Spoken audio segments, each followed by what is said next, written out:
In this video, I'm going to be going through a verse in the Quran as well as a hadith of the Prophet Muhammad Sallallahu Alaihi Wasallam. So this is the verse in Surah Hud. It's the first verse. And it says, Alif Lam Ra, Kitabun Uhkimat Ayatuhu Thumma Fussilat Min Ladun Hakimin Khabir. And that's the translation of it. And it says, Alif Lam Ra, a book. This is a book whose verses are perfected and then presented in detail from one who is wise and acquainted. Now, just a few things. Now, the two parts I want to highlight of the verse are the following. Uhkimat ayatuhu thumma fussilat. So uhkimat here is translated as perfected. But actually, if you want to get into more details, because this is actually a basic translation of the Quran, so you're not going to get the full meaning of what it's saying. To summarize it, it actually means the verses or the ayat are decisive and based on clear proof. So that's what uhkimat means. And fussilat means expounded and clearly stated. So it's talking about two different states of the book, being decisive and based on clear proof, and expounded and clearly stated. So what meaning does the word thumma have in this verse? So thumma here is used to contrast between the two different states of the Quran. So usually when something is decisive and based on clear proof, it becomes very complicated and it's not accessible to everybody. If you read a book, maybe trying to prove the existence of God, trying to prove evolution or something, it's not going to be accessible to everybody because much of the arguments requires prerequisite knowledge.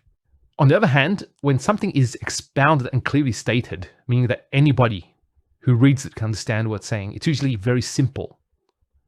It's for simple-minded people. It doesn't offer decisive proof. That's the way usually things are. You can have the one or the other. You can't have both. But what thumma actually is indicating is that the Quran is both. So you'd say, Uhkimat ayatuhu, not only is it this, but fussilat. So it's actually contrasting between these two states of the Quran. This is an argument presented by atheists, and I just want to point out a fallacy of this argument. Belief in life after death is a source of personal security, optimism, and spiritual betterment.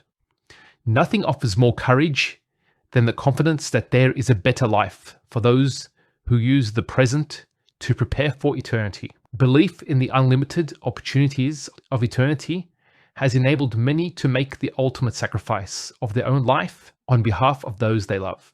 This argument that people believe in afterlife because it gives them personal security and optimism actually uses the fallacy, because it assumes that the reason why people believe in an afterlife is because they hope that there is an afterlife. So this argument that atheists use, if it was true, would indicate that the belief of those people is on shaky ground and it's just based on conjecture. Nothing can be further from the truth. Now, this argument that they present, it's a fallacy, and it's actually called the irrelevant conclusion fallacy. And how this is done is by proving or disproving something that is not the issue. So they're not raising doubts about the afterlife, but they're raising doubts about the motives of believing in afterlife, which are completely two different things. And as a Muslim, I believe in afterlife because I believe the Quran is the word of God. I believe that God is just and that there will be a reckoning and that this world was not created for no purpose. Now, I'll give an example in the Quran of this. Now, this is regarding those who claim that Jesus is God. One of the arguments they use for this is they say that Jesus has no father. This is actually the same fallacy, because by proving that somebody has no father, it doesn't prove that they're God. And the Quran exposes this fallacy. It says, Inna mathla Isa inda Allahi kamathli Adam.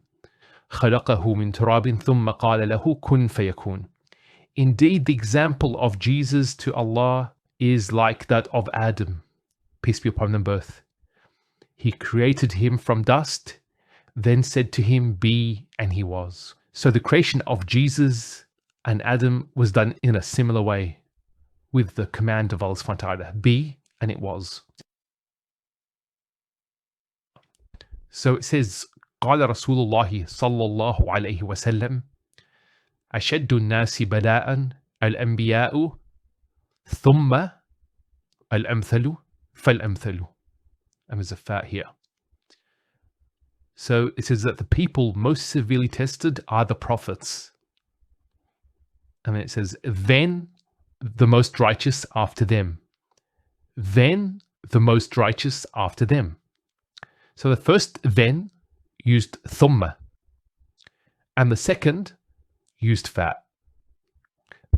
What Thumma indicates is a much greater distance than fat.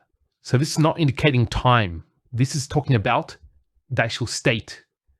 The state of the Anbiya and the state of those who come after them in righteousness, and then those who come after them in righteousness. So Thumma indicates a great distance in rank between the prophets and those who are closest to them in righteousness. However, when it talks about those who are closest to these people in righteousness, it uses fat to indicate a short distance. So here the particle Thumma is joining between states.